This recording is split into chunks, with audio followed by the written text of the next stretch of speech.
திருப்பரங்குன்றத்தை அயோத்தியா மாற்ற தவறு இல்லை, ராமராஜ்யை நாங்கள் கொண்டு வருவோம் அப்படிங்கிறாரு.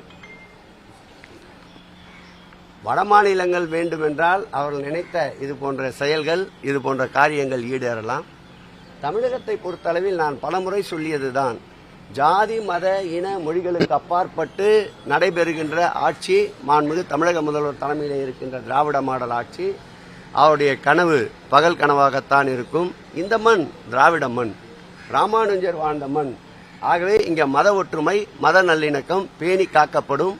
இது போன்ற செயல்களுக்கு நிச்சயம் தமிழக மக்கள் அனுமதிக்க மாட்டார்கள். அனைத்து தரப்பட்ட மக்களும் சகோதரர்களாக சகோதரத்துவத்தோடு வாழ்ந்து கொண்டிருக்கின்ற மண் என்பதை நண்பர் நயினார் நாகேந்திரனுக்கு தெரிவித்துக் கொள்கிறேன். 60 வருட நம்பிக்கை. Anand banians and briefs.